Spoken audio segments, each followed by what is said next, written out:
Camkan supaya jangan semua itu hilang dari ingatanmu seumur hidupmu. Beritahukanlah kepada anak-anakmu, beritahukanlah kepada cucu-cucumu, beritahukanlah kepada cicit-cicitmu semuanya itu. Yakni hari itu ketika engkau berdiri di hadapan Tuhan Elohim, waktu Tuhan berfirman kepadamu, suruhlah bangsa itu berkumpul kepadaku, maka aku akan memberi mereka pendengaran segala perkataanku, sehingga mereka takut kepadaku selama-lamanya. Jadi hukum Taurat menurut Yesus harus diajarkan kepada anak, harus kepada cucu, kepada cicit, jangan dirubah. Sekarang saya pertanyaan kembali, mana kasih saudara ketika Anda menjadi Kristen, anak Anda yang tak tahu apa-apa, tak mengerti apa-apa, Anda ajar mereka makan babi, Anda ajar mereka makan anjing, Anda ajar mereka kemudian menyembah kepada Kristus yang sama sekali tidak ada perintahnya di dalam hukum Tuhan untuk menyembahnya. Mana kasih itu? Bukankah dikatakan oleh Yesus, barang siapa yang meniadakan, barang siapa yang mengajarkan menyembah kepada selain Elohim, maka dia akan menempati tempat terendah dalam kerajaan langit, alias neraka. Mana kasih yang Anda gaungkan tadi? Di mana kasih itu? Silakan.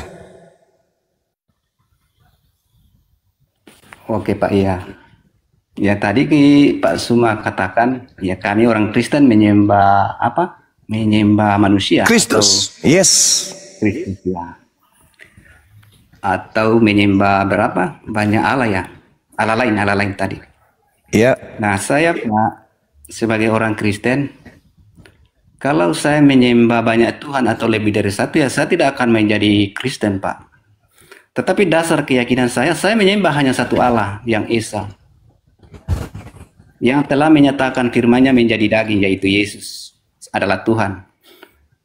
Itu yang saya yakini, dan itulah Tuhan saya, penguasa saya. Kemudian yang ketiga, oleh Roh Kudus. Roh Kudus memampukan saya Pak untuk hidup kudus, hidup di hadapan Tuhan, menuntun dan menyertai saya. Misalnya Pak, Roh Kudus, saya mau mencuri, saya mau berzina, ataukah saya mau dengan istri orang, itulah yang menolong saya, menegur saya. Dan oleh Roh Kudus saya bisa hidup suci, hidup kudus di hadapan Tuhan. Nah, itu Bang Suma. Kemudian apa tadi yang terakhir? Apa tadi yang terakhir Bang Suma? Iya, Anda menyembah Kristus. Menyembah Kristus. Memang ada perintah menyembah Kristus. Ya, silakan. Menyembah Allah, Pak. Menyembah Allah sama dengan menyembah Kristus, karena Yesus Kristus adalah pribadi kedua dari Allah. Ini. Firman Allah Pak yang dalam wujud manusia. Dan itu tadi saya sudah narasikan tadi. Yesus Kristus yang datang ke dalam dunia, mengambil rupa manusia atau dalam daging untuk menyatakan kasih. Makanya saya katakan bahwa inti dari ajaran kasih, itulah inti dari ajaran kasih adalah itu yang kami imani, itu yang saya imani.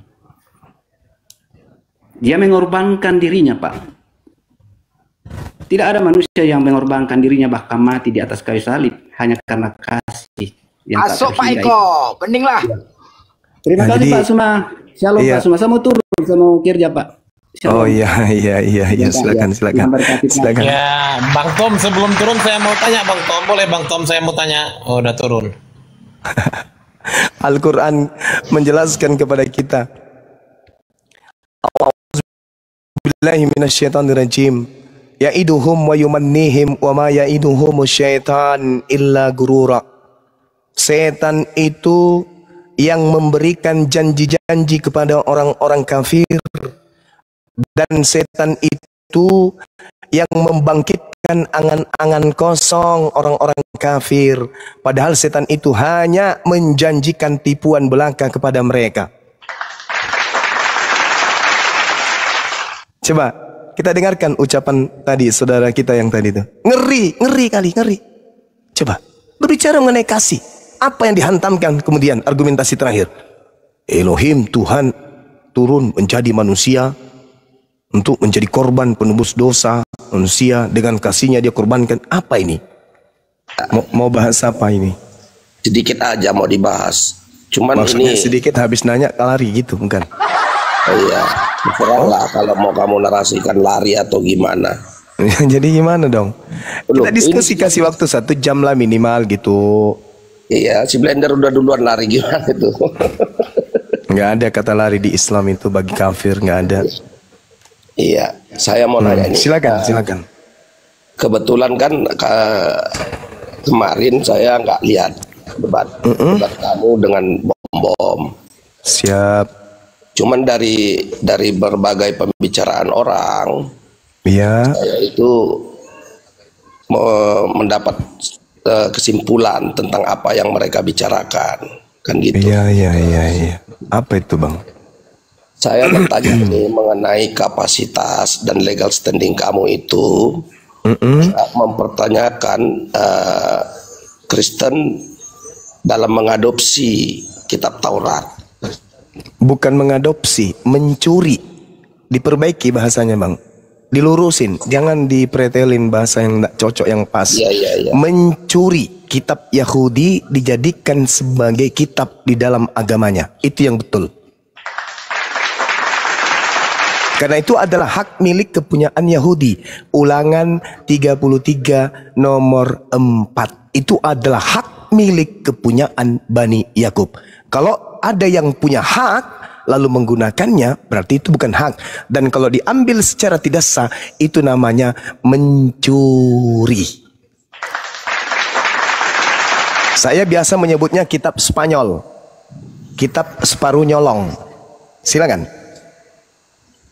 Ya, setelah kamu mau mengatakan mencuri. Bukan terserah saya, itu kaidah ilmu. Itu kaidah ilmu. Mengambil milik orang tanpa sah itu namanya maling, rampok, curi. Iya. Sopannya Spanyol, separuh. Makanya saya nyolong. tanyakan apa kapasitas kamu gitu loh. Dari aspek apa yang Anda katakan? Kapasitas dari aspek apa dulu nih? Ya dari aspek iman mula, nggak mungkin dari yang lain. Iman saya jelas. Nabi Musa alaihissalam diutus kepada Bani Israel. Nabi Musa di dalam kitab suci saya menerima kitab Torah dan diminta oleh Allah untuk meneguhkan kemudian kitab Torah itu kepada kaumnya. Fakhuzha biquwwah wa'mur qaumaka ya'khudhu bi ahsaniha. Itu jelas. Ulangan 6, ulangan 4. Hukum Taurat harus ketetapan-ketetapannya ditanamkan kepada anak-anak Israel, cucu-cucunya sampai cicit-cicitnya. Jelas. Kristen di mana posisinya sekarang? Ya, kamu mengatakan nabi kami Nabi Musa, ya. Apakah Nabi Musamu itu menyembah Yahweh? Jelas Nabi Musa itu cuma satu, menyembah kepada Elohim pencipta langit dan bumi. Dia menyembah Yahweh. Innani anallah la ilaha illa ana. Yang Anda sebut Yahweh itu siapa? Yahweh itu dewa banci milik Mesir kuno. Orang Yahudi nggak ada nyembah Yahweh. Siapa Yahweh? Siapa Yahweh, Bang? Ayo. Anda ingin menambal kebocoran bom-bom, silakan Anda tambal. Jangan memperkeruh keadaan bom-bom, memperparah. Yang kita bahas pada saat itu adalah kenapa ada kitabnya Yahudi di dalam agama Kristen. Itu yang kita bahas loh. Dan bom-bom tak berdaya sama sekali. Tengkurap. Jika dikatakan mencuri, kami tidak memiliki legal standing ya untuk mengadopsi. Sekarang mana legal standingnya apa? Sebentar. Ya. Silakan Anda tunjukkan legal standingnya apa? Legal standing untuk mengadopsi kitab Taurat. Ya. Apa legal standing Kristen untuk mengambil kitab Taurat itu apa legal standingnya apa? Kami diajar oleh orang Yahudi. Siapa orang Yahudi yang mengajarkan kekristenan? Tunjukkan kepada saya. Paulus orang Yahudi. Siapa? Paulus orang Yahudi. Paulus orang Yahudi. Tetapi bukankah Paulus kemudian dinubuatkan di dalam kitabnya orang Yahudi di dalam Keluaran 27, Keluaran 49 nomor 27, bahwa keturunan daripada Benyamin akan merampok milik orang Yahudi dan diberikan kepada bangsa lain. Merampok loh. Jangan melebar. Tidak, Anda menyebut Paulus jangan bukan? Melebar. Anda menyebut Paulus bukan? Dari seluruh muslim yang pernah ada, dari seluruh muslim yang pernah ada, saudara, ya yang memiliki garis keturunan Yahudi. Coba saya sampaikan kepada saudara, Anda sudah menguraikan kami mengambil ada legal standingnya. Kenapa? Paulus itu orang Yahudi. Oke, tetapi apa nubuatan untuk Paulus di dalam kitabnya orang Yahudi? Benyamin adalah serigala yang menerkam pada waktu pagi ia memakan mangsanya, dan pada waktu petang. Melebar. Kita berbicara legal standing. Apa legal standingmu? Ya, keberatan kalau Kristen itu mengadopsi kitab Taurat. Muhammad bukan orang Israel, bukan bangsa Yahudi.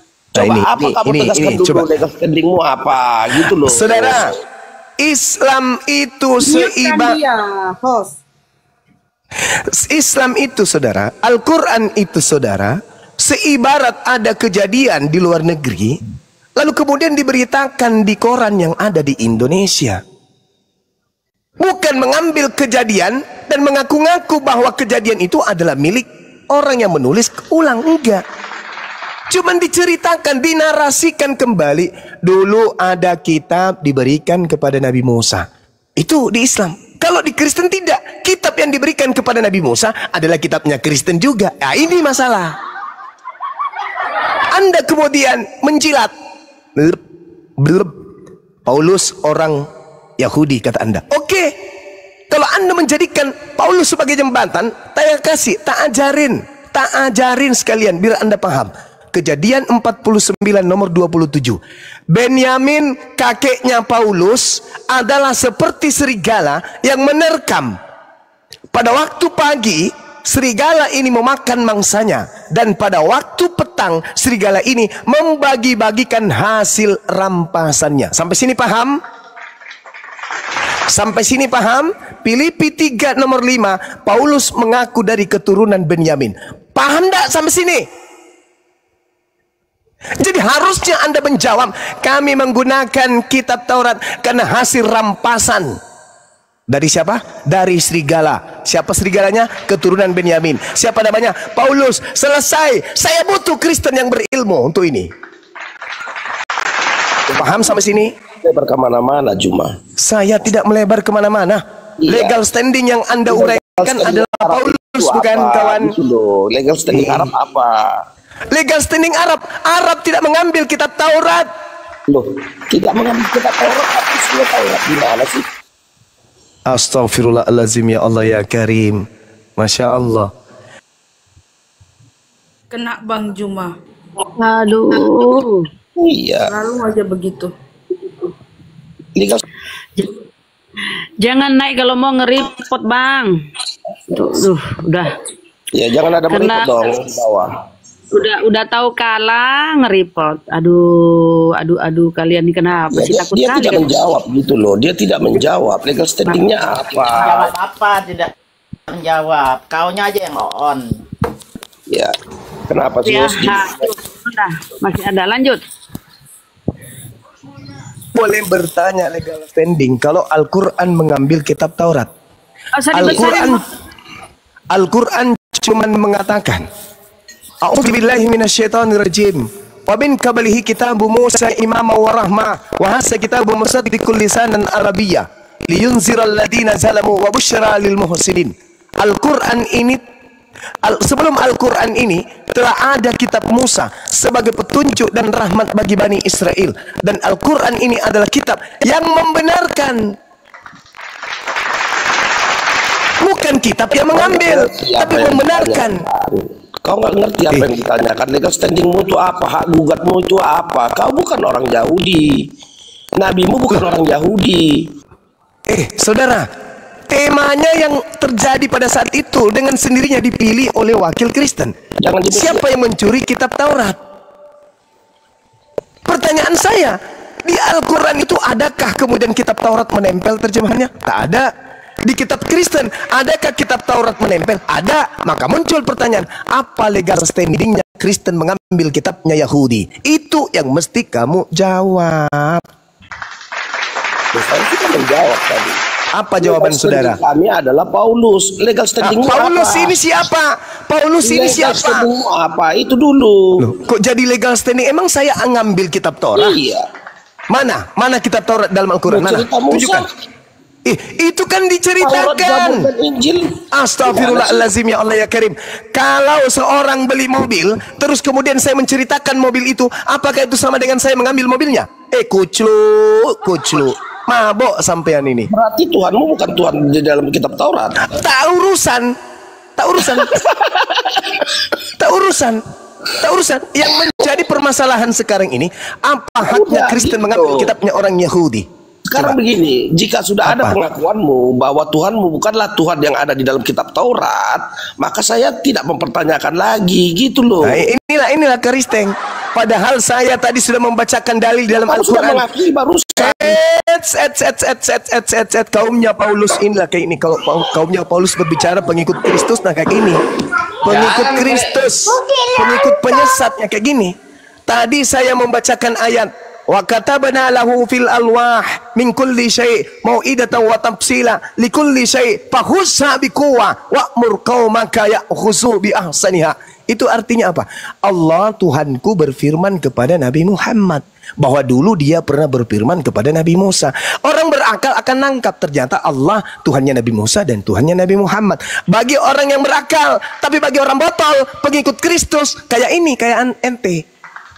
Anda mengatakan legalitas standing penggunaan kitab Taurat di dalam agama Kristen adalah Paulus. Oke, saya katakan Paulus sudah dinubuatkan oleh nenek moyangnya Yakub di dalam Kejadian 49. Ternyata Paulus itu adalah keturunan perampas, dia adalah serigala. Mampus. Kamu akui enggak? Iya. Kamu akui enggak? Kutanya dulu, kamu akui enggak bahwa Paulus itu adalah keturunan serigala? Kau akui enggak? Iya, terserah kalau kamu. Jangan terserah. Harus berdasarkan dalil. Yang pastinya kamu akui tidak? Pastinya dia itu adalah keturunan Yahudi dan dia memiliki. Kamu akui enggak bahwa Paulus itu keturunan serigala? Jangan dimit-mit, Kamu akui enggak bahwa Paulus itu keturunan serigala? Saya ulang pertanyaan saya. Tidak, kenapa sih host ini? Kamu akui enggak bahwa Paulus itu keturunan serigala? Keturunan Yahudi. Keturunan serigala. Loh, baca dong. Saya baca. Benyamin adalah baca kita Rasul 22 ayat 3. Apa itu pengakuan Paulus? Benyamin adalah seperti serigala yang menerkam.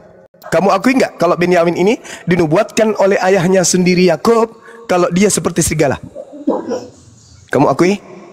Paulus keturunan Yahudi. Baca kisah para rasul. Gimana sih? Di mana tertulis Paulus keturunan Yahudi? Iya, kisah para rasul 2. Ini di kitab Filipi 3 dia mengaku dari keturunan Benyamin. Kok jadi ke Filipi? Di mana dia Loh, itu suratnya Paulus itu. Oh, kamu enggak tahu? Pengakuan Paulus dengan mulutnya sendiri, kawan. Pengakuan Paulus dengan mulutnya sendiri dalam kitab Filipi 3 saya bacakan kepada saudara, biar saudara itu tidak sombong atas kebodohan saudara sendiri. Di dalam kitab saudara Filipi 3 diterangkan kemudian Paulus itu menerangkan kalau dia adalah keturunan Benyamin. Saya bacakan kepada saudara. Disunat pada hari ke-8 dari bangsa Israel, dari suku Benyamin, orang Ibrani asli, tentang pendirian terhadap hukum Taurat. Aku adalah orang Farisi dari keturunan Benyamin. Tuh, pengakuan dari mulutnya. Iya. Jadi Paulus bukan keturunan Yahudi. Loh, Yahudi itu Yehuda, Cak Ayu. Yehuda dengan Benyamin itu saudara. Hei, Yehuda itu kakak. Yehuda itu kakak, Benyamin itu adik. Jadi dia keturunan Benyamin, bukan keturunan Yehuda. Alamak, saudaraku pengikut Kristus ini ya. Gimana dong? Jadi ya, Paulus, dari tadi saya naik, kamu tidak ada memberikan jawaban pertanyaan saya. Apa sih orang ini? Kamu ingin mau jebak saya dengan jebakan apa? Nggak akan mempan. Iya, karena Al-Quran bukan apa dasar hak gugatmu itu apa? Saya tidak menggugat, Cak Ayu. Saya bertanya, siapa yang mencuri kitab Taurat? Saya tidak menggugat. Saya bertanya, Kenapa orang Kristen menggunakan kitab Taurat? Saya bertanya, loh, mana ada saya menggugat? Silakan dengan kesesatan saudara. Saya cuman bertanya sesuai dengan tema yang kami pilih. Siapa pencuri Taurat? Saya tidak menggugat. Saya memaparkan fakta di lapangan. Sekarang ketika Anda menjilat Paulus, ternyata Paulus keturunan dari Benyamin. Pertanyaan saya, keturunan Benyamin lakunya seperti serigala. Betul apa betul? Apa arti mencuri? Coba kamu Alamak. apa arti mencuri? Mencuri. Ya. Maaf Bang Juma, kita geser dulu ke Pak Aritonang. Ini kayaknya pendeta. Bang Marco, Ya, lebih bagus berdasarkan daripada asumsi jemaat aja biasa. dari tadi. Ya, betul. Selamat siang Pak Potan. Sebentar kau. Ya, saya mau tanya begini. Ya jangan, baru masuk sudah mau tanya. Sabar dulu lah kalau masuk. Saya mau tanya gini. Sabar Tunggu, Bang. dulu, Tunggu, Bang Potan. ini pendeta kok kayak begini. Udah panik duluan Bang, jangan Bang. Edukasi Santai aja, tertib Bang. kita, Pak Pendeta. Tunggu dulu, Iya. kan ada tamu. Jemaat tidak akan lari kalau Pak Pendeta bisa memberikan pengajaran yang betul. Penipu ulung itu. Makanya Ya, kok dia dulu, silakan. pendeta. Nggak apa-apa, Pak Pendeta, nggak Sekali apa-apa. hati kalau orang ada kayak Anda mau mengatakan saya Nanti penipu kau lu nggak serahkan apa-apa. nanti kau Zuma. Nggak apa-apa, nggak masalah Bang. Itu kan pendeta yang bilang. Janganlah di Kan mute. aja lah kau, nggak kondusif. Pak Pendeta, Jangan. Pak Saya Pendeta, butuh pendeta. kamu Aduh. jangan Kak Nora. Pak Pendeta, kamu perwakilan dari agama kamu. Jadi tolong kamu edukasi tertib di sini gitu loh. Buat malu aja. Naik request lagi Pak Pendeta. Ya Bang kalau Juma kita mau meladeni Dinda Nora, kamu. kalau cari Kristen yang baik jangan di sini lah. Mana ada Kristen baik di Komal? Lucu ini. Pasti semuanya kayak gitu supaya orang lihat, aparat penegak hukum lihat Kristen itu kayak apa, gimana Iya, sih? dijawab pertanyaan saya tadi itu. Jangan cuma mau perlihatkan Kristen baik, terus penghujat Islam aja digulung semua.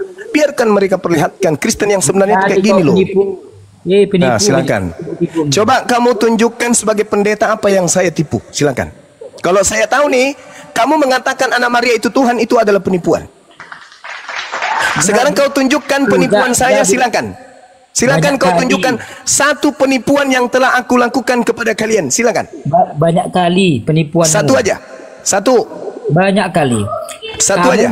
Kamu mempelesetkan ayat Alkitab dan kamu Yang mana? menafsir sembarangan. Yang mana itu? Tolong tunjukkan yang mana. Jangan mengatakan sesuatu yang tidak sesuai dengan fakta. Silakan Oke. saudara pendeta, silakan. Nanti videomu akan ku download.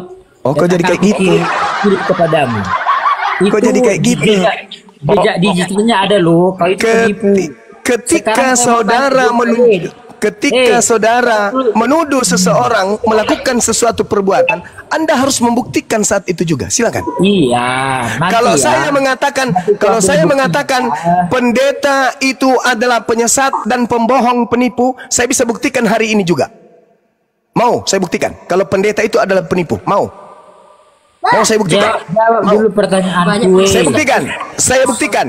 Perintah kemudian perpuluhan itu hanya diberikan kepada suku Lewi. Sekarang pendeta memungut perpuluhan di gereja. Apa dasarnya? Silakan tunjukkan. Tunjukkan dalilnya perpuluhan untuk non Lewi. Silakan. Ini penipuan. Saudara-saudara jemaat Kristen dengarkan. Ini seorang pendeta. Saya tanya, apa dasar pungutan perpuluhan kepada jemaat untuk orang Kristen yang bukan suku Lewi? Jawab dulu pertanyaanku, Juma. Record teman-teman di bawah, record semua. Kita akan record, tolong teman-teman semua. Kita akan seorang pendeta seorang pendeta begini, cara begini, record semua. Kenapa dia tidak bisa menolong si Muhammad? Coba. Diam aja. Ya nggak apa-apa. Coba. Kamu diam aja dulu. Jadi Benar Coba nggak lihat. Allah Yesus itu ada? Kalau memang dia ada, kenapa dia nggak bisa membangkitkan si Muhammad sampai sekarang? Coba. Maksudnya mau dikeluarkan dari kubur juga supaya dituhankan samamu gitu? Lah, berarti Allah nggak ada dong. Cuma hayalan. Sekarang otakmu ada nggak? Bisa nggak dia nolong? Sekarang otakmu ada nggak? Saya tanya. Sekarang otakmu ada nggak? Orang mati. Sekarang otakmu ada nggak? Nabi yang kau Otakmu sembah sekarang. sampai sekarang masih dia makan cacing. Pendeta. Berarti Allah nggak ada apa-apanya dong. Pendeta gini ilmunya. Loh, ayo buktikan mana dalilnya Allah itu ada. Kalau memang ada, kenapa si Muhammad nggak bisa dibangkitkan? Coba. Sekarang yang dikatakan ada itu apa? Gak usah badal itu aja PR-mu, itu aja. Benar nggak Allah itu? Takaran ada itu apa menurut saudara? Hei, Iya, saya tanya dong. buktikan. Saya tanya dulu kepada Anda. Mau Umat itu apa?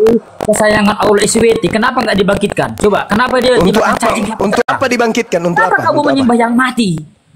Siapa yang menyembah yang mati? Siapa menyembah Nabi Muhammad? Kok sembah dia udah mati dimakan cacing?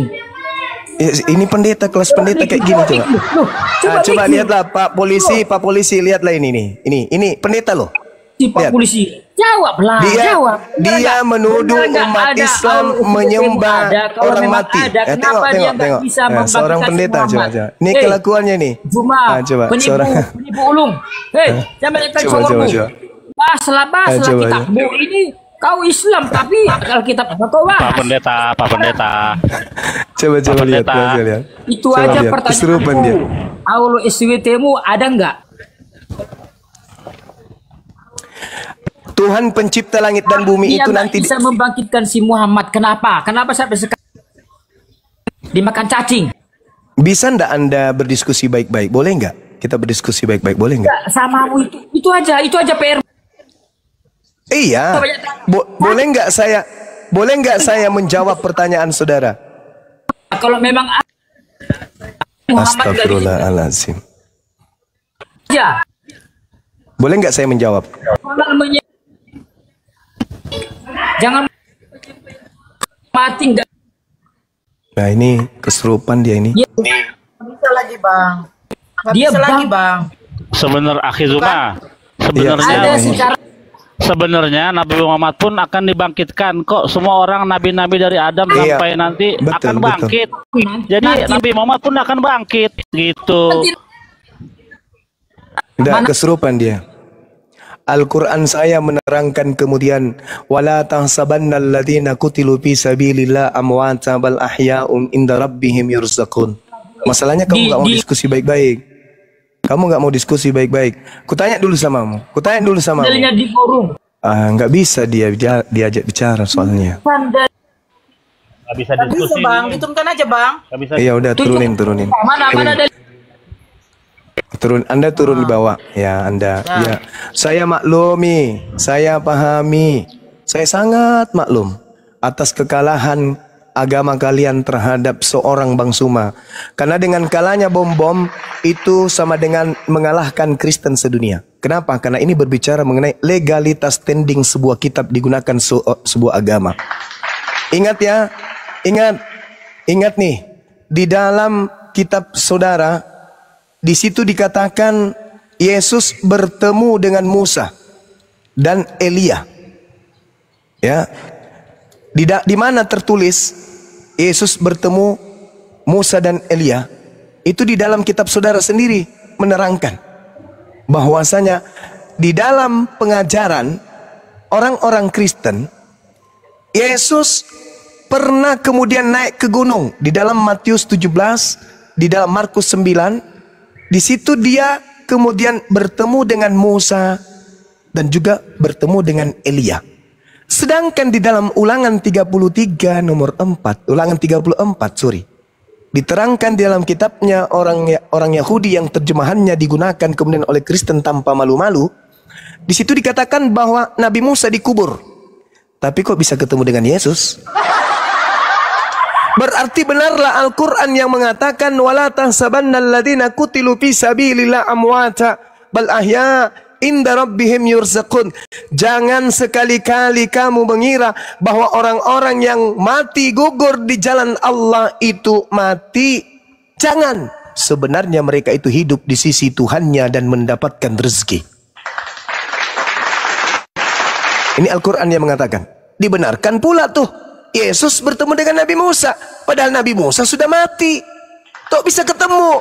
Ternyata memang orang beriman itu tidak mati. Mereka hidup di sisi Allah. Wala tahsabanna alladziina qutilu fi sabilillahi amwata bal ahya inda rabbihim yurzaqun. Saya balik bertanya nih, PR buat saudara. Level pemimpin agama, kalau di kami Nabi Muhammad, kalau di Anda Paulus. Yang mengajarkan Anda mempertuhankan Kristus adalah Paulus. Di dalam kitab saudara Roma 14:9, untuk itulah Yesus mati agar ia bangkit untuk menjadi Tuhan bagi orang Kristen. Pertanyaan saya, mana orang yang mengajarkan Anda menyembah Kristus? Kenapa belum bangkit dari kubur? Mana Yesus Tuhan Anda? Bahkan Tuhan Anda kan katanya 3. Ada Bapa, ada Anak, ada Roh Kudus. 3 Tuhannya tak mampu membangkitkan Paulus. Ayo. Ayo. Ayo. 3 Tuhan tak mampu membangkitkan Paulus. Mate meja. Sedangkan dalam Al-Quran, wala tahsabannal kutilu fi sabilillahi amwata bal ahya inda rabbihim yurzaqun. Nabi Muhammad ketika Isra Mi'raj bertemu dengan nabi-nabi dari Bani Israel di langit.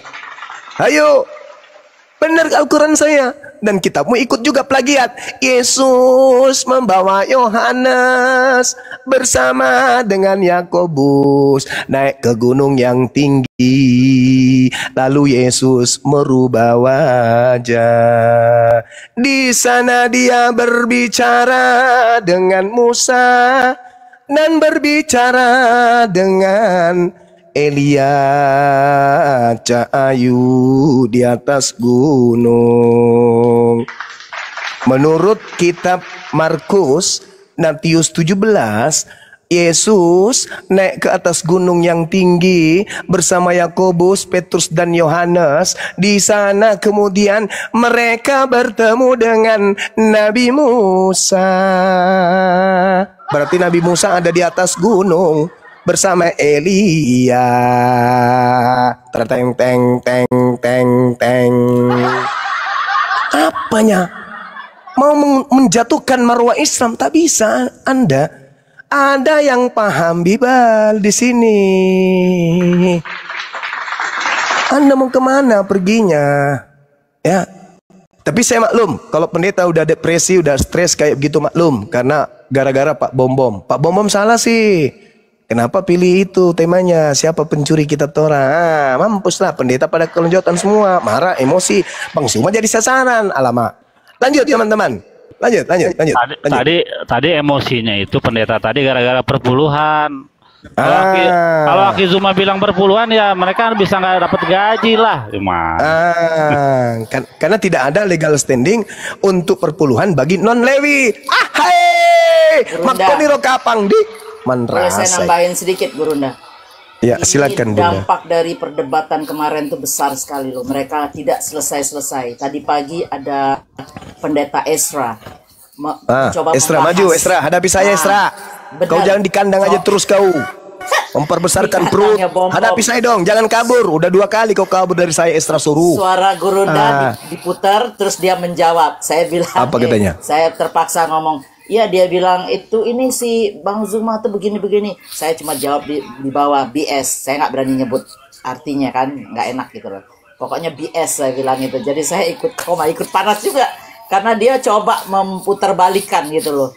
Nah soal ini tadi yang tadi Bang Zuma siapa namanya Yahudi, bahasa Yahudi tadi. Waduh, pokoknya seru banget deh itu. Luar biasa dampaknya. Ayo Esra suruh yuk. Perang ini. Ya. Esra suruh yuk. Tampil ke depan. Hadapi Bang Zuma di Superboy.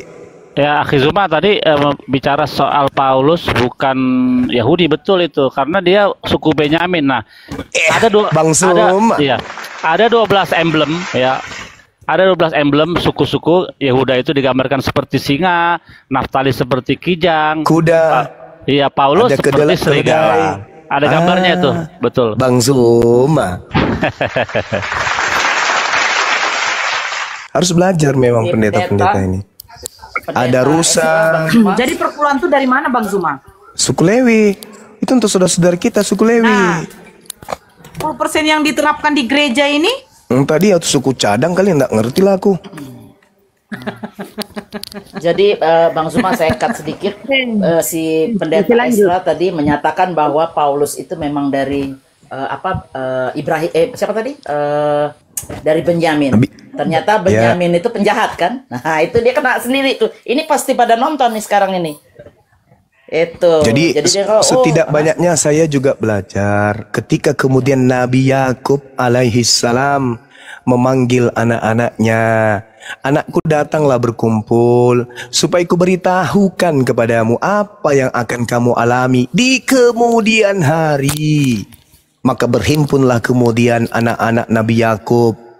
Ya, lalu dikatakan, Ruben, engkau anak sulungku, kekuatanku dan permulaan kegagahanku. Engkaulah yang terutama dalam keluhuran dan terutama dalam kesanggupan.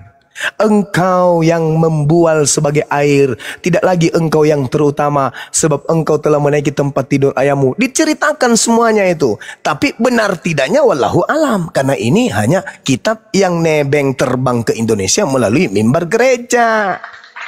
Makanya saya mengembalikan data-data itu kepada mereka yang menggunakan kitabnya saudara Yahudi dengan mencoba melakukan kristenisasi menggunakan tempelan aksesoris dari kitabnya yang adalah justru perjanjian baru bagi Bani Israel, dianggapnya perjanjian lama. Disebutkan di situ Yehuda, Simeon, Nad, disebutkan Yusuf, Asher, sampai pada datang kepada Benyamin dikatakan, engkau seperti serigala yang menerkam. Pada waktu pagi dia memakan mangsanya, dan pada waktu petang ia membagi-bagikan rampasan. Rampasan dia bagikan kepada siapa? Non Benyamin, non Yahudi. Inilah makanya ada rampasan dia bawa ke sini. Namanya kitab mereka itu. Karena sudah dinubuatkan.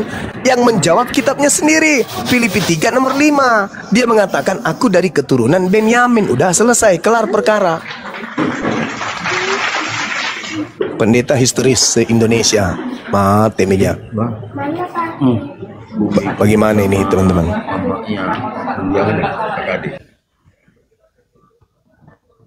Gimana dong? Mengamuk ini Benyamin. Kalau saya nggak khawatir, Bang Zuma bisa handle semuanya. Allahu Akbar. Kalau Naftali seperti rusa, digambarkan seperti rusa. Kalau kayaknya Yehuda, Isakar yang seperti keledai, digambarkan seperti itu. Apalagi Benyamin, kalau Dan seperti ular, kalau Naftali rusa. Banyaklah pokoknya, semua itu ada digambarkan semuanya. Benyamin ini yang serigala. Nah, Yesus minta supaya waspada bukan kepada ular, bukan kepada keledai, tapi waspada kepada serigala. Ngeri ah.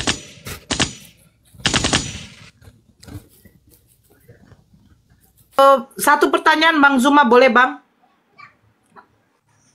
Iya, silakan. Kenapa ya? Ya, saya kembalikan ke diri saya sendiri ya. Kenapa ya kita ini dulu yang Kristen ini tidak mau menanyakan soal perpuluhan ini dari mana gitu loh. Tapi asik membayar tiap bulan, Kenapa nggak mau bertanya Kristen gitu loh? Ini perpuluhan konsepnya dari mana yang diterapkan oleh gereja dan tujuannya untuk apa?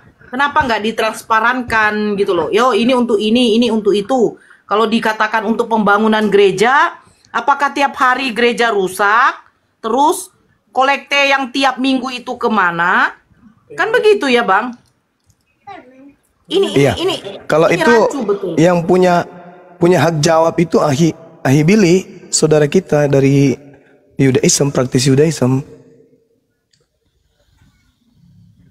Karena perpuluhan dihapus, makan babi dihapus, tapi perpuluhan tidak dihapus. Itu gimana itu? Iya Bang Billy, gimana tuh Bang? Ya, jadi doktrin itu seperti ganja. Kalau pernah narkoba, nah doktrin itu dikasih seperti narkoba sehingga orang-orang itu terbuai keenakan. Ya, kayak begitulah doktrin. Nah, ketika orang Lewi sekarang belum ada, ya, dan orang-orang Yahudi belum terkumpul lagi sesuai dengan nubuatan. Tapi yang namanya anak yatim dan para janda itu masih ada dari dulu sampai akhir zaman nanti. Jadi ketika kau punya uang, mendingan kasih kepada anak yatim, itu lebih mulia ketimbang kasih ke pendeta. Nggak nggak ada ceritanya begitu, karena yang berhak itu orang Lewi, orang asing, anak yatim, dan para janda yang berhak menerima perpuluhan. Anak yatim selalu ada bersama kita kapanpun. Lanjut. Betul sekali. Nah, saya baca dalil ya teman-teman. Mohon izin. Di dalam kitab Bilangan 18:21 mengenai Bani Lewi, sesungguhnya aku berikan kepada mereka segala persembahan perpuluhan di antara orang Israel sebagai milik pusakanya untuk membalas pekerjaan yang dilakukan mereka, pekerjaan pada kemah pertemuan. Bilangan 18:24, sebab persembahan perpuluhan yang dipersembahkan orang Israel kepada Tuhan sebagai persembahan khusus kuberikan kepada orang Lewi sebagai milik pusakanya. Itulah sebabnya aku telah berfirman tentang mereka. Mereka tidak akan mendapat milik pusaka di tengah-tengah orang Israel. Karena pusaka mereka adalah perpuluhan. Dan itu diberikan langsung sama Tuhan. Bilangan 18:26. Lagi haruslah engkau berbicara kepada orang Lewi. Dan berkata kepada mereka, apabila kamu menerima dari pihak orang Israel persembahan perpuluhan yang kuberikan kepadamu dari pihak mereka sebagai milik pusakamu, maka haruslah kamu persembahkan sebagian daripadanya sebagai persembahan khusus kepada Tuhan, yakni persembahan persepuluhanmu dari persembahan persepuluhan itu. Bilangan 18:28. Dengan demikian, kamu pun harus dipersembahkan untuk persembahan khusus kepada Tuhan. Sebagai dari persembahan 1/10 orang Israel, persembahan khusus itu harus kamu serahkan kepada Imam Harun. Loncat kita ke Nehemia. Nehemia 10, 38, 37, 38. Dan tepung jelai kami yang mula-mula, dan persembahan-persembahan khusus kami, dan buah segala pohon dan anggur dari minyak akan kami bawa kepada para imam ke bilik-bilik rumah Elohim kami, dan kepada orang-orang Lewi akan kami bawa persembahan perpuluhan kami dari tanah kami, karena orang-orang Lewi inilah yang memungut persembahan persepuluhan di segala kota pertanian kami. Nomor 38, ayat 38. Seorang imam, anak Harun, akan menyertai orang-orang Lewi itu bila mereka memungut persembahan perpuluhan, dan orang-orang Lewi itu akan membawa persembahan perpuluhan daripada persembahan persepuluhan itu ke rumah Elohim kami, ke bilik-bilik rumah pembendaharaan.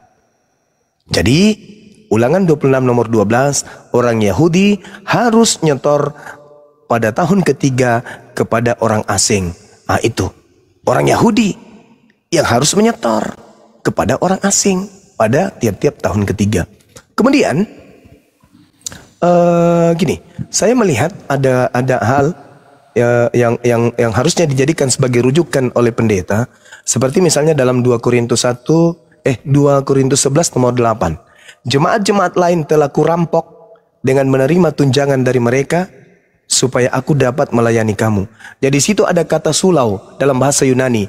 Kata sulau ini teman-teman artinya adalah perampok atau merampok. Jadi artinya adalah, coba Anda lihat yang punya Bible, 2 Korintus 11 nomor 8, jemaat-jemaat lain telah kurampok dengan menerima tunjangan dari mereka supaya aku dapat melayani kamu. Gimana ini? Apa bang? Jemaat-jemaat lain. Salah kali saya baca kali ngeri-ngeri juga ini Jemaat-jemaat lain telah kurampok. Ya, salah kali. Mohon maaf nih, saya lagi membaca nih, serius nanya nih teman-teman. Yang di Bible coba buka deh. 2 Korintus 11 nomor 8. Iya, coba dibaca deh. Oke. Jemaat-jemaat lain telah kurampok dengan menerima tunjangan dari mereka supaya betulan aku itu dapat ada melayani kamu. Betulan itu ada kata rampok. Ada bang. Serius itu? Coba, ini mungkin saya yang salah ya bang ya? Coba. Salah terjemahan kali. Coba. Coba. Terjemahan betul bang. Sebentar bang, 2 Korintus 11 ya. Sulau itu artinya apa? Sulau. Karena itu bahasa Yunaninya sulau. Sulau artinya apa? Alamak, ngeri kali Nomor berapa tadi bang? 8 ya? 8 iya. Kurampok bang. Kurampok ini dari Bible langsung, Bang. Masa sih Telah kurampok. Perumpamaan itu. Oh, perumpamaan. Hah? Oh, itu perumpamaan ya, Bang? Oh.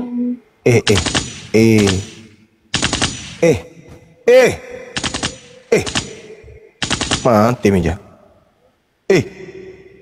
Jemaat-jemaat lain telah kurampok dengan menerima tunjangan dari mereka supaya aku dapat melayani kamu.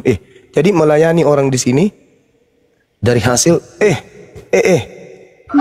pening aku, Bah, pening. Tunggu dulu, saya cari air panas dulu. Berarti ngambil dari situ para pendeta tuh.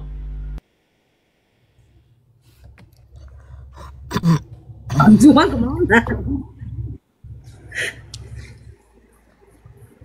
Bang. Pening aku, Bah, pening.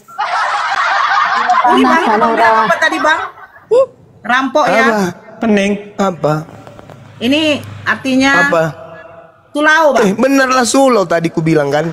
Ngeri Telah kurampok. Merampok. Nah, alamak, gimana ini? Coba ada nggak pendeta yang bisa menunjukkan data perintah perpuluhan diberikan kepada pendeta pastor yang bukan suku Lewi? Ada nggak? Rindu aku ingin mendengarkan itu. Aduh, gimana ini? Enggak, Bang, mungkin pendetanya memang suku dari salah satu suku di Jawa Barat, Lewi Liang. Oh, Lewi Liang. Ada suku Lewi Liang. Di bawah bilang artinya nggak begitu, katanya, Bang. Oh, artinya coba dinaikkan biar saudara kita jelaskan, kan kita cuma membaca, bukan menuduh, cuma membacanya kita. Makanya saya pening. Akunnya, Bang. Oh. Lewi Liang Bogor. Tapi kan yang keturunan Yakub nggak ada dari Bogor.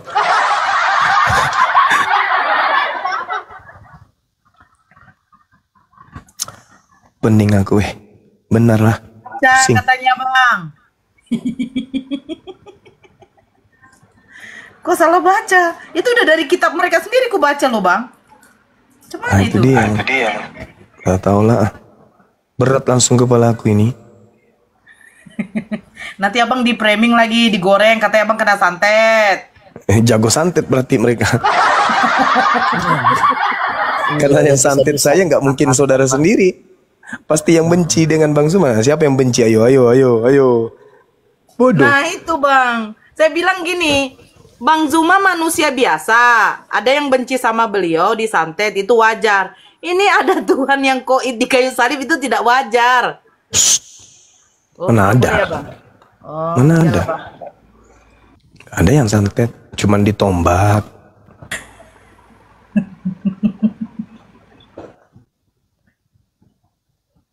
Pening aku.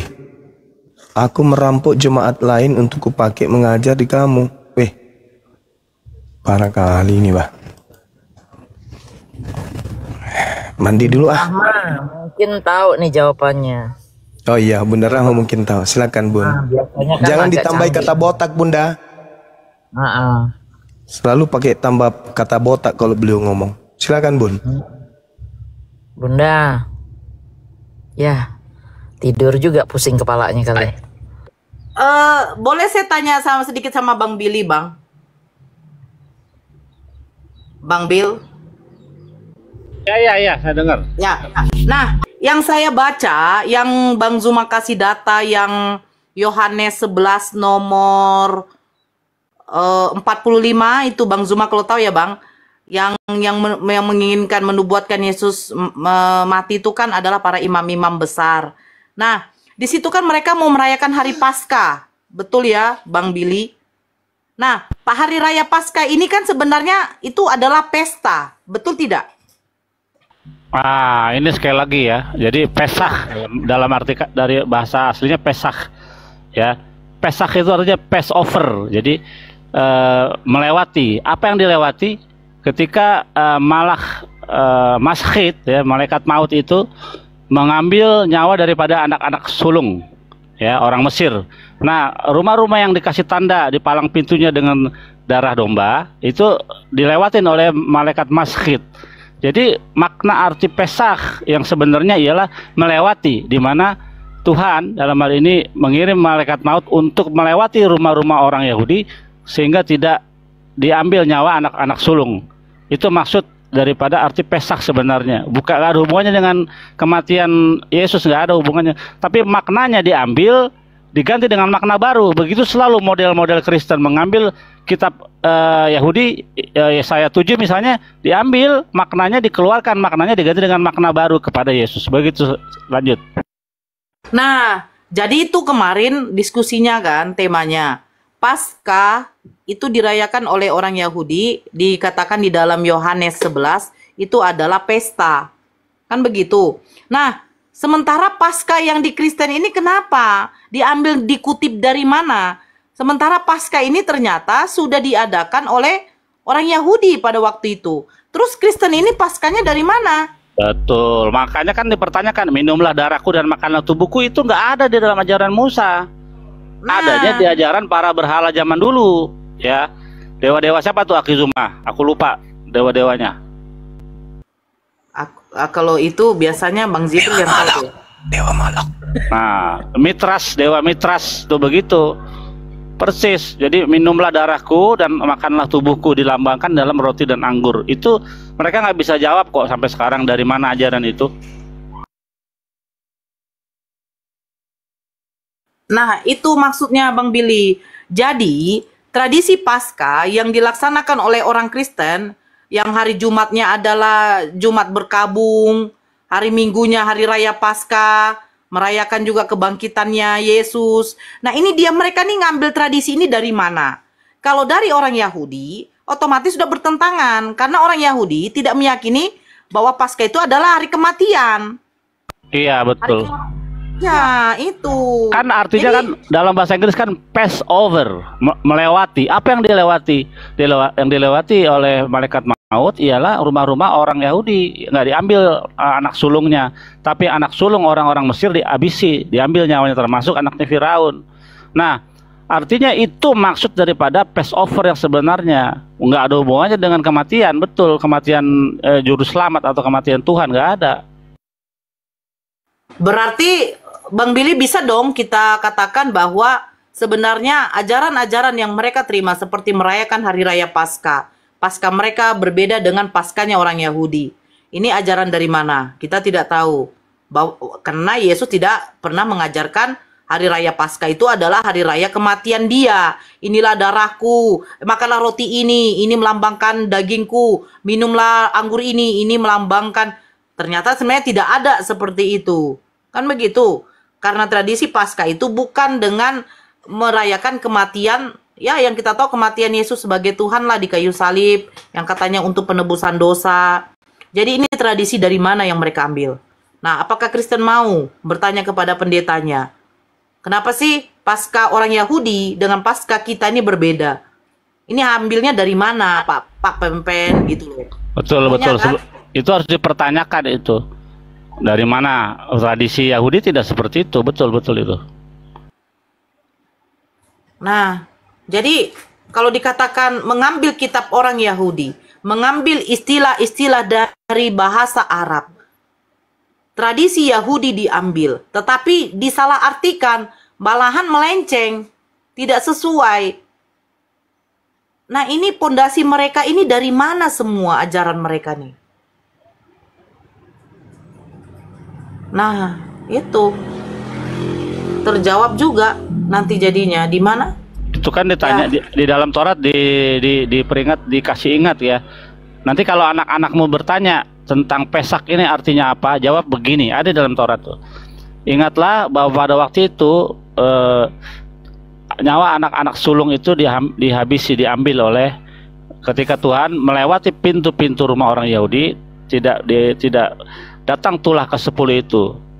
Makanya artinya Passover, melewati. Itu makna yang sebenarnya. Malaikat maut dalam hal ini disuruh oleh Tuhan ya, wakil Tuhan untuk menyambut nyawa-nyawa daripada anak sulung. Itu maksud daripada Passover, melewati. Lewat apa? Lewat tiang pintu yang ada tandanya. Gitu. Nggak ada hubungannya dengan kematian Yesus, nggak ada itu sama sekali. Iya, yang namanya akun Dani, silakan kamu naik. Kamu mau datang ke rumah saya, monggo. Ya, mau datang ke rumah saya monggo. Tapi kamu harus melewati dulu beberapa pesantren besar. Ya, salah satu pesantren purba. Ya, kalau kamu mau masuk rumah saya, kamu harus lewatin itu. Kamu pakai baju yang apa ya? Kau nggak usah ngancam-ngancam kayak gitu deh. Dosma aja yang ngancam-ngancam kayak bagaimana, nggak apalah-apa aku. Mereka cerita kau.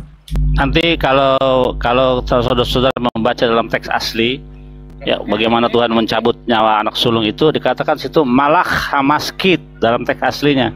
Malak hamaskit itu artinya malaikat penghancur, itu yang nyabut, yang disuruh Tuhan. Nah, tapi kan kalian nggak tahu itu karena kalian nggak membaca teks aslinya. Malak hamaskit di situ tertulis malaikat penghancur. Lanjut.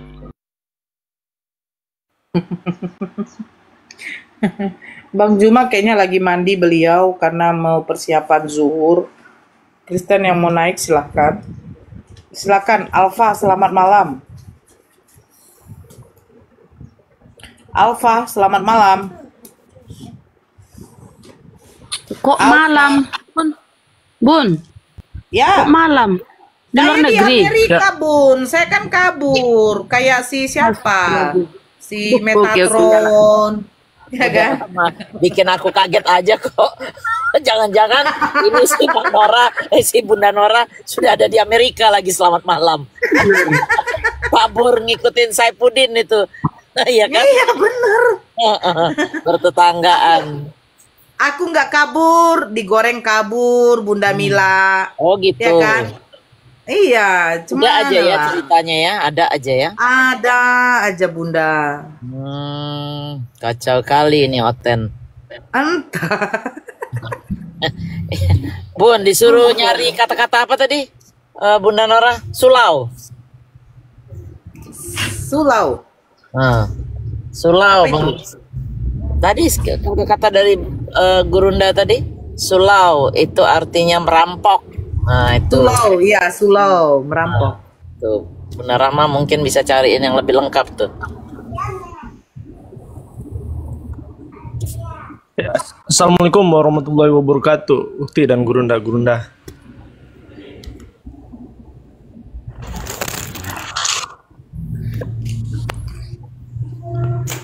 Suara saya nggak ada, bagaimana nih?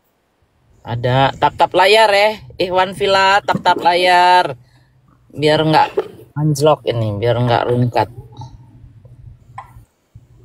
Ukti Nora, izin ya, saya mau bertanya sama Bang Billy.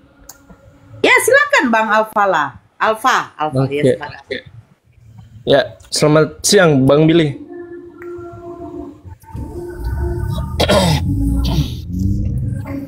Mungkin jauh dari perangkat beliau ya. Ya, gimana? Saya dengar. Oke, siap. Bang Billy, ini pertanyaan penting ini buat saya ini.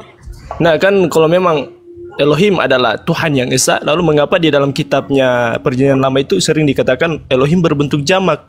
Contoh di Kejadian 1 ayat 26, marilah kita menjadikan manusia. Nah, kita ini menjadi poin penting bagi umat-umat Tritunggal yang mengatakan bahwa Tritunggal itu sudah ada pada zaman Nabi Musa, kan gitu.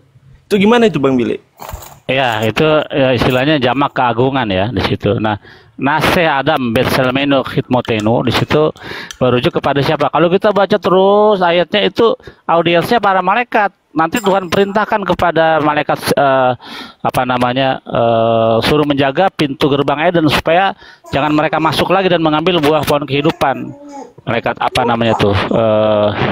bukan serafim, aku lupa soalnya. Ya, jadi audiensnya itu malaikat di situ. Jadi bukan Allah Tritunggal, nggak ada di situ. Nah, malaikat itu diciptakan di hari kedua, ya. Kenapa demikian? Karena kalau dari hari pertama diciptakan, takutnya orang berpikir bahwa Tuhan menciptakan langit dan bumi ini lewat bantuan malaikat. Nah, di situ Tuhan mengajak berdiskusi para malaikat. Rencana dia untuk menciptakan manusia. Namun demikian ada beberapa malaikat yang tidak setuju dengan penciptaan manusia karena mereka tahu bahwa kelakuan manusia di dunia ini akan jahat. Nah, beberapa malaikat itu nggak setuju ya dengan alasan demikian, tapi Tuhan bilang kalian diam saja karena sebelum aku menciptakan manusia aku sudah menciptakan metode yang namanya apa? Pertobatan. Nah, jadi ketika orang itu berdosa, salah, harus cepat-cepat bertobat. Itulah obat untuk penghapus dosa. Lanjut. Itu diibaratkan ini ya Bang Billy, sidang ilahi ya. Tuh. Iya betul. Tadi kan saya bilang jamaah keagungan di situ Tuhan sedang berbicara dengan para malaikatnya rencana untuk menciptakan manusia. Makanya ada dua malaikat itu yang tidak setuju ya, Azazel dan Semyaza. Dia nggak setuju, mereka nggak setuju dengan penciptaan manusia itu. Kayaknya di Islam ada juga cerita soal ini. Aku nggak tahu, lupa. Aku pernah dengar di TikTok. Itu ketika Allah berfirman dia akan menciptakan khalifah ya, pemimpin di bumi itu manusia. Kemudian semua disuruh sujud. Iblis ini nggak mau. Sama lah ceritanya, karena kenapa? Sama agama tauhid ya.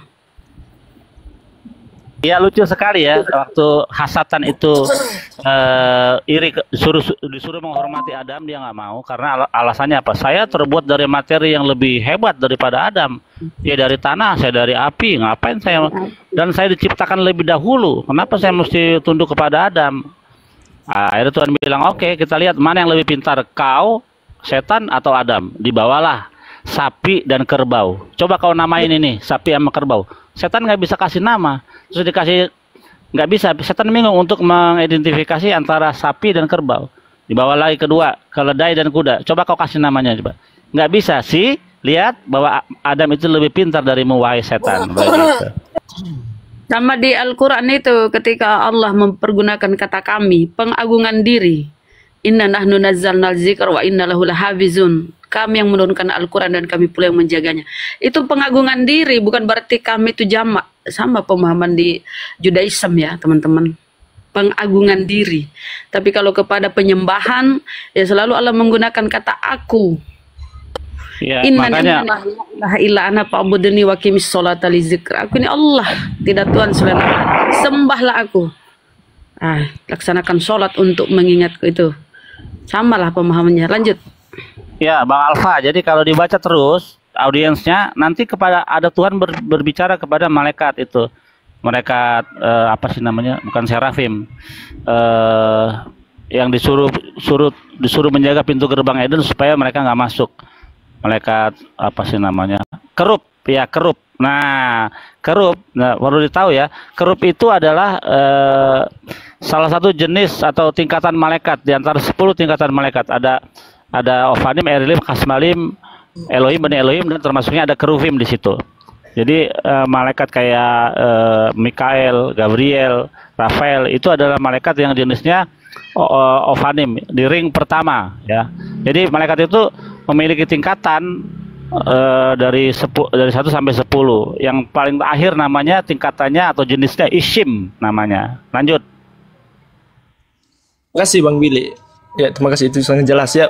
Memilih satu lagi Bang Billy, apa boleh ya? Ini terakhir. Ya, lanjut. Jadi gini Bang Billy, jika memang agama Yahudi adalah agama pilihan Tuhan, lalu mengapa hukum-hukum Taurat hanya diberikan kepada orang Yahudi, bukan seluruh umat manusia? Kan gitu. Apakah Tuhan ini rasis apa gimana? Kan gitu. Kalau memang Yahudi adalah agama yang benar, lalu mengapa hukum Taurat hanya diberikan kepada orang Yahudi tertentu, kan gitu? Agama itu cuma Islam. Agama yang benar itu cuma Islam. Karena Yahudi bukan agama, Yahudi adalah suku. Tidak ada pernah di dalam Taurat dikatakan inilah agama Yahudi, nggak ada. Jadi yang agama yang benar hanya Islam. Lanjut. Terima kasih Bang Billy. Bang Billy, kalau lalu bagaimana dengan itu tentang Bait Hamikdas? Kalau begitu penting adalah bait suci ya, Bait Hamikdas adalah suatu penting, lalu mengapa itu Tuhan mengizinkan dihancurkan 2 kali? Pertanyaannya bagus. Dihancurkan, kenapa kehancuran bait suci pertama itu karena penyembahan berhala ya, avodah zarah. Nah, kehancuran bait suci kedua itu dikarenakan apa? Sinat khinam atau kebencian sesama Yahudi tanpa alasan. Pengadilan Yahudinya Sanhedrin itu tidak berfungsi dengan baik, terjadi korupsi, terjadi pilih kasih di saat pengadilan. Makanya Tuhan hancurkan, diizinkan dihancurkan. Nah, ketika orang-orang Yahudi dibuang ke pembuangan, mereka menderita, mereka sakit, mereka direndahkan, itulah bentuk daripada penebusan dosa daripada bangsa Yahudi. Dan setelah mereka menerima dengan ikhlas bahwa penderitaan mereka atau penyakit yang mereka tanggung sebagai bentuk daripada kerelaan mereka atas bentuk penghapusan dosa, maka mereka akan melihat keturunannya dan umurnya akan panjang sesuai dengan Yesaya 53. Kalau kita dalam penderitaan, dalam penyakit, kita bersyukur kepada Tuhan, maka itu akan menjadi pahala bagi kita, karena itu adalah hukuman atas dosa-dosa kita. Lanjut. Ya, ini menarik ini. Tentang itu adalah nubuatan tentang Yesaya 53 ya Bang Billy ya. Lalu bagaimana dengan orang-orang Kristen yang mengklaim bahwa Yesaya 53 itu merujuk kepada sosok Yesus Kristus?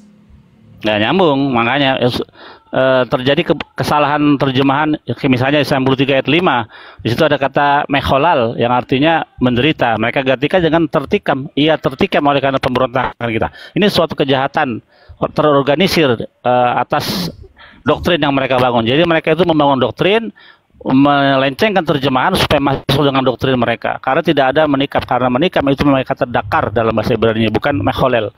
Nah, terus Yesaya 53 ayat 10 di situ ada kata tasim, tasim asam nafsyo, ya. Kalau ia mengakui dosa kesalahannya, maka ia akan melihat keturunannya. Jadi apa artinya? Orang-orang Yahudi ketika mereka di pembuangan, mereka menderita oleh karena tadi kesalahan mereka, kesalahan nenek moyang kami, dan mereka menerima itu hukuman atas Tuhan, maka mereka akan menerima pahala. Itu pahala apa? Mereka akan melihat keturunan dan umurnya akan panjang. Itu maksud di situ. Dan kata tasim di situ dalam bentuk plural feminim, ya, konjugasinya dalam bahasa Ibrani perempuan. Loh.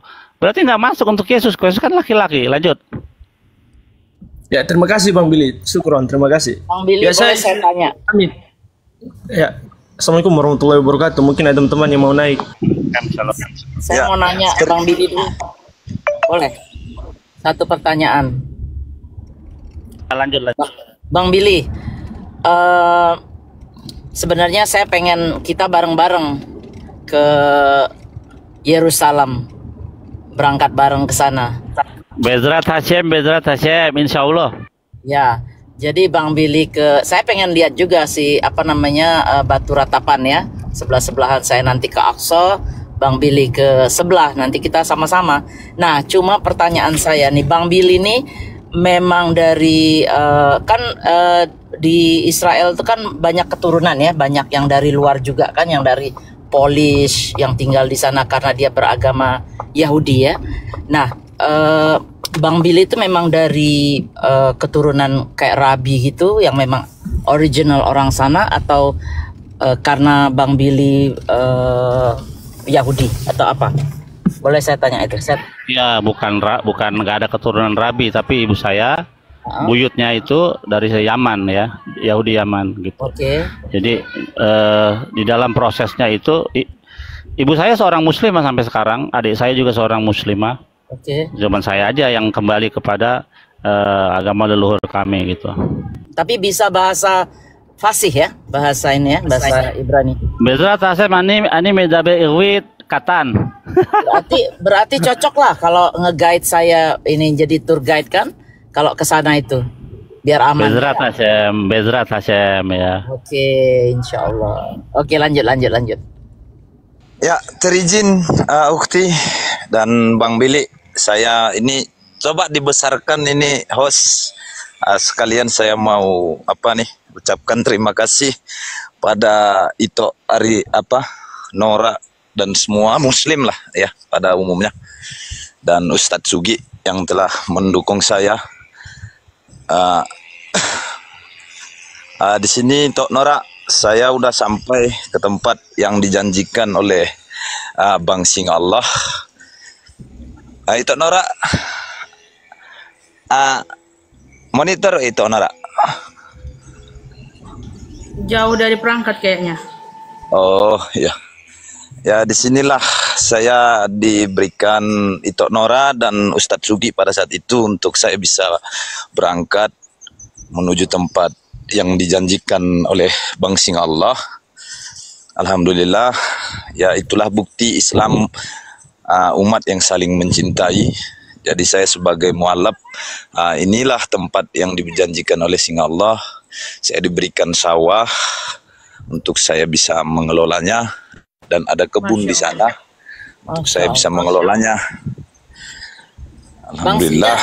Bang Singa ini. Ini Ahmad Pati. Ini Yang Ahmad ngasih tapi lahan itu Bang Singa. iya, Singa Allah. Nah, kemarin kan saya mau berangkat ke sini, diongkosin sama Bunda Nora sama Ustadz Sugi. Masya Allah.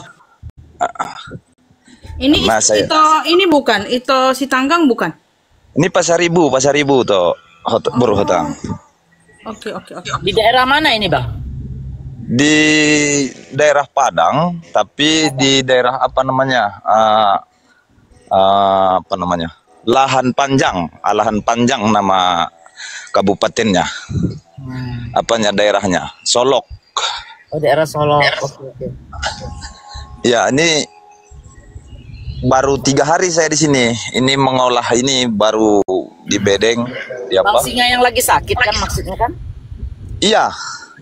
Kemarin saya kan waktu kita mualafin Herman sama Boru Nias,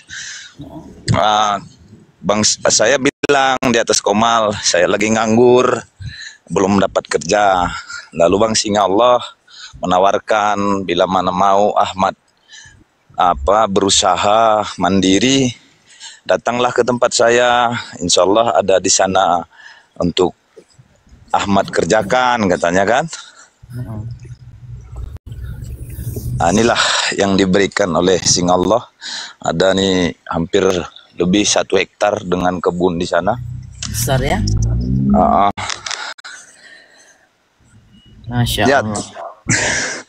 Inilah untuk teman-teman atau yang takut kehilangan segalanya karena menegakkan agama Allah Islam, untuk mualaf ya, terlebih orang-orang Kristen.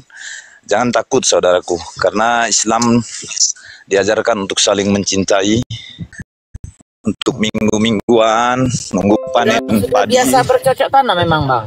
Sudah ada pengalaman? Iya, kan dasar saya juga petani. Oh, bagus sekali. Mantap. Saya berangkat sendiri dulu. Ini Pak D sudah di atas. Assalamualaikum